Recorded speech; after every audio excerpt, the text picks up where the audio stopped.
તો મેથીના ગોટા તમે સિઝનમાં કેટલી વાર બનાવ્યા એ મને જરૂરથી જણાવજો.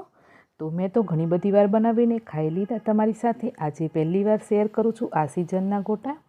તો અહીંયા તમારે છે ને મેથીના ગોટા એકદમ ફૂલેલા સોફ્ટ અને જરા પણ તેલ નહીં પીવે એવા બનાવવા હોય ને તો રેસીપી જરૂરથી પૂરી દેખી લેજો. એકવાર તમે આ રેસીપીને જોશો ને તો તમે ગોટા બનાવવામાં એકદમ માસ્ટર બની જશો. અને આજે તો મેં જે ગોટા બનાવ્યા છે ને એ ઘરમાં વાવેલી મેથીથી જ બનાવ્યા છે. તો તમને પણ થોડું બતાવી દઉં કે મેથી મેં કઅહીંયા વાવી છે. તો મેં ઘરની બહાર છે ને આ રીતે એક ક્યારી બનાવી છે નાની એવી. એની અંદર થોડી મેથી, થોડા લીલા ધાણા અને એની સાથે બીજી થોડી ઘણી શાકભાજી પણ આપણે વાવીને જ રાખેલી છે. તો મેથીના ગોટા બનાવવા માટે મેથી છે ને એ થોડી જોઈતી હોય એટલે અહીંયાથી આપણે લઈ લેશું. તો મેં છે ને આમાંથી ઘણી બધી વાર મેથી તોડીને ગોટા બનાવ્યા છે.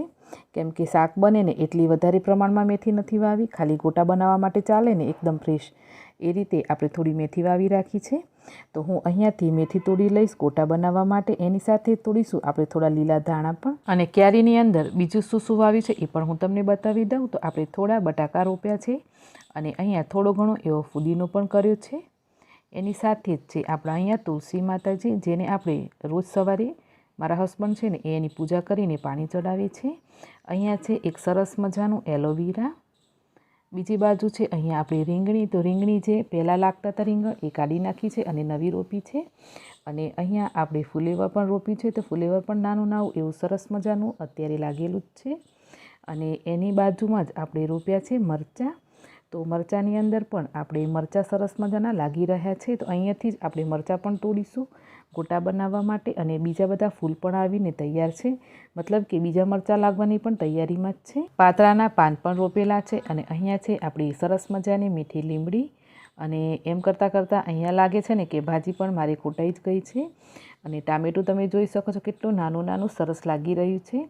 અને આ જે વેલો છે ને એ ચોળીનો વેલો છે. અને અહીંયા આ છે વાલોળનો વેલો. તો વાલોળ પણ ક્યાંક લાગેલા છે.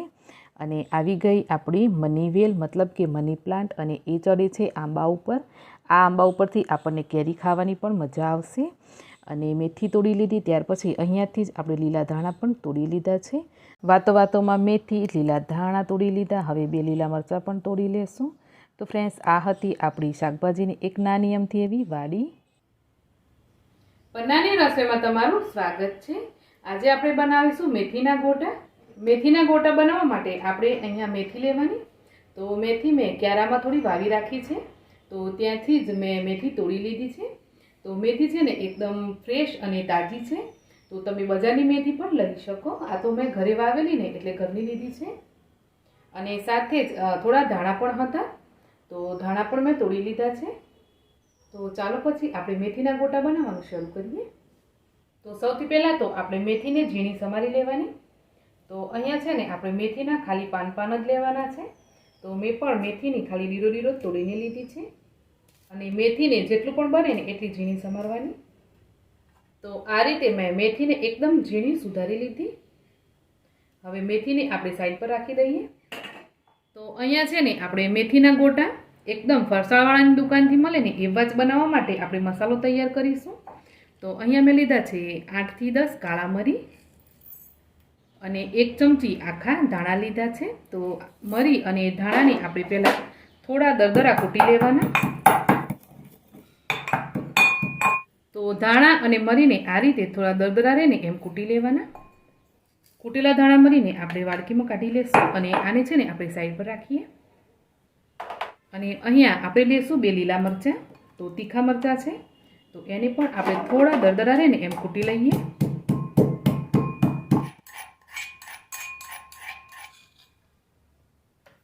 તો આ રીતે 2 લીલા મરચાં પણ આપણે કૂટી લીધા છે. તો એને પણ આપણે વાડકીની અંદર કાઢી લેશું. તો અડધી ચમચી જેટલી આ મરચાંની પેસ્ટ બની છે. ભજીયા માટે આપણે બધા જ મસાલા બનાવી લીધા. તો હવે આપણે બેટર બનાવીશું. તો બેટર બનાવવા માટે આપણે બેસન લેવાનું છે. તો હું અહીંયા 2 વાટકી જેટલું બેસન વાપરીશ. અને બેસનને આપણે આ રીતે ચાળીને જ લેવાનું. તો આપણે છે ને 2 વાટકી બેસન આ રીતે ચાળી લેવાનું. તો આ રીતે બેસનને ચાળી લીધા પછી હવે બધા જ મસાલાઓ કરીશું. તો ચાલો સૌથી પહેલાં આપણે આની અંદર નાખીશું આપણે જે હમણાં વાટીને રાખ્યા ને ધાણા અને મરી એ નાખી દઈએ. ત્યાર પછી આપણે જે લીલા મરચાંની પેસ્ટ બનાવી એ પેસ્ટ એડ કરી દેવાની. એક લીલા મરચાંને આ રીતે થોડું મોટા ટુકડાઓમાં સમારીને લીધું છે. તો અહીંયા છે ને ફ્રેન્ડ્સ તીખાશ છે એ આજે આપણે સમારીને નાખ્યા મરચાં એનાથી પણ આવશે, કાળા મરીથી પણ આવશે અને આપણે જે મરચાંની પેસ્ટ બનાવીને એનાથી પણ આવશે. તો એ પ્રમાણે તમારી તીખાશને અહીંયા એડજસ્ટ કરીને લેવાનું છે. અને હા, બની શકે તો ભજીયાની અંદર તમારે લીલા મરચાં જ વાપરવાના, એમાં સૂકા મરચાંનો પાવડર નહીં નાખવાનો.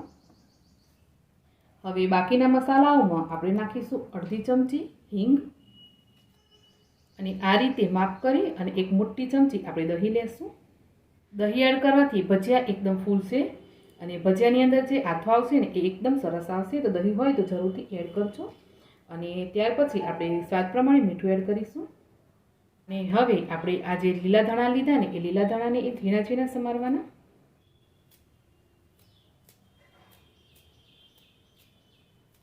લીલા ધાણા પણ ઘરના એકદમ ફ્રેશ જ છે એટલે સરસ આપણા ગોટા બનવાના છે આજે. ચાલો, ગોટા બનાવવા માટે અહીંયા છે ને જેટલા મસાલા અત્યારે આપણે એડ કરવાના છે એટલા એડ થઈ ગયા છે. હવે આપણે નાખીશું આની અંદર મેથી. તો મેથી છે ને એકદમ ફ્રેશ છે, તાજી પણ છે અને એકદમ સાફ પણ છે. તેમ છતાં પણ મેથીને ધોવી જરૂરી છે. તો આપણે આ રીતે ઝીણી સમારી અને પછી ધોઈ લેશું. તો તરત જ આપણે ભજીયા બનાવવાના છે ને એટલે આપણે મેથીને કાપી અને પછી ધોઈ છે. જો તમે થોડી વાર પછી બનાવવાના હોય, તમારી પાસે ટાઈમ હોય તો તમે મેથીને તોડો ને એવી ધોઈ અને થોડી સૂકવી લેવાની અને ત્યાર પછી એને કટ કરો તો ચાલે.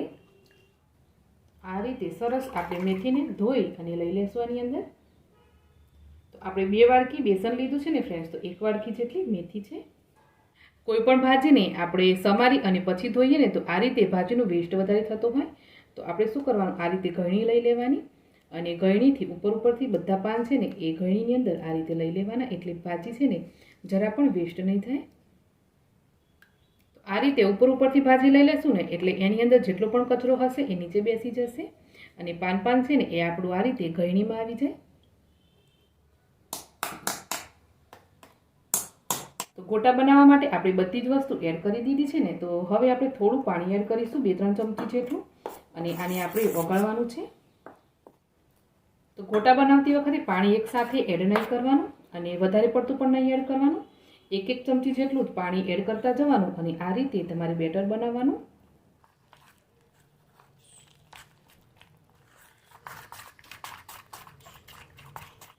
તો મેથીના ગોટા બનાવવા માટે આપણે આ રીતનું બેટર બનાવી લેવાનું અત્યારે. તો આ હું તમને તળતા પહેલા બેટર બતાવું છું ફ્રેન્ડ્સ. આ રીતનું બેટર છે આપણું. અને આ ટાઈમે તમારે આની અંદર મીઠું પણ ચેક કરી લેવાનું. તમને વધતા ઓછી લાગે તો તમે એડ કરી શકો. તો તેલ ગરમ થવા માટે આપણે મૂકી દીધું છે અને અત્યારે બેટર આ રીતનું છે. 200 થી 250 ગ્રામ જેટલા આપણે બેસનના ગોટા બનાવવાના છે. તો એના પ્રમાણમાં આપણે જે ખાવાના સોડા છે ને એ 1/4 ચમચી જેટલા એડ કરવાના. સોડા વધારે પડી જશે ને તો ગોટા છે ને એ અંદરથી લાલ થશે. તો તમારે સોડા પણ ખાસ ધ્યાનથી જ એડ કરવાના. તો આટલા બેટરના માપથી આપણે 1/4 ચમચી જેટલા ખાવાના સોડા એડ કર્યા છે. તો હવે આપણે જે સોડા નાખ્યા ને એ સોડાની ઉપર જ આપણે અડધા લીંબુનો રસ એડ કરવાનો. આ રીતે લીંબુનો રસ છે ને એ સોડાની ઉપર એડ કરીશું તો સોડા એકદમ એક્ટિવેટ થશે. આપણા ગોટા બનશે ને એકદમ ફૂલેલા બનશે. હવે લીંબુ અને સોડાને મિક્સ કરી લઈએ. જ્યારે ગોટા બનાવવાનો ટાઈમ થશે ને ત્યારે છેલ્લે બેટર છે ને એ આ રીતનું એકદમ ફ્લફી અને થોડું લાઇટ વેટ થઈ જશે. તો ચાલો, ગોટા બનાવવા માટે બેટર કમ્પ્લીટ તૈયાર જ છે. હવે આની અંદર આપણે કંઈ પણ વસ્તુ એડ નથી કરવાની. તો હવે આપણે ગોટા બનાવવાનું ચાલુ કરીએ. તો અહીંયા છે ને ગોટાને ગોળ અને સરખા પ્રમાણમાં બનાવવા માટે એક ટિપ્સ છે. તમારે વાડકીની અંદર થોડું પાણી લેવાનું અને આ રીતે હાથ પલાળવાના. તો ગોટા બનાવતી વખતે આપણે શું કરવાનું, આ રીતે વાડકાને પકડવાનું અને ખૂણામાંથી આપણે બેટર લેવાનું અને ગોટા બનાવવાના.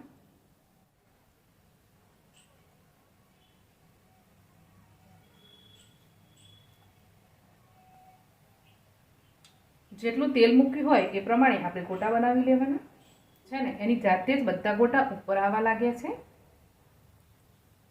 અને આ રીતે બધા જ ગોટા એની જાતે ઉપર આવે ને એટલે આપણે ચમચીથી આમ હલાવવાના. ગોટાને તળાતા આપણે 1 થી 1.5 મિનિટ જેટલો ટાઈમ લાગ્યો છે અને ગોટા છે ને એ સરસ તળાઈ ગયા છે. તો ઝારાની હેલ્પથી આપણે ગોટાને કાઢી લઈએ.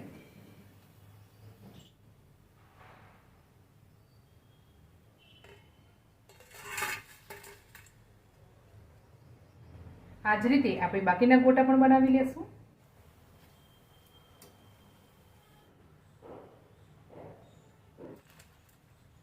અહીંયા છે ને આપણા બધા જ ગોટા બની ગયા છે. તો હવે આપણે સર્વ કરી લઈએ. તો અહીંયા આપણા એકદમ પોચા અને ફૂલેલા મેથીના ગોટા તૈયાર છે. તો ગોટાને મેં આજે ચટણી સાથે સર્વ કર્યા છે. એની સાથે મેં થોડી વેફર પણ તળી લીધી છે. તમે ચા, સોસ કે પછી આને દહીં સાથે પણ ખાઈ શકો. બહુ મસ્ત લાગે છે. તો ફ્રેન્ડ્સ, આજની તમને મેથીના ગોટા બનાવવાની રેસીપી કેવી લાગી મને કોમેન્ટ કરીને જરૂરથી જણાવજો. રેસીપી ગમી હોય તો તમારા ફેમિલી ફ્રેન્ડ સાથે શેર પણ કરજો અને ચેનલને જરૂર સબસ્ક્રાઈબ કરજો. તો મળીશું એક નવી રેસીપી સાથે. આવજો.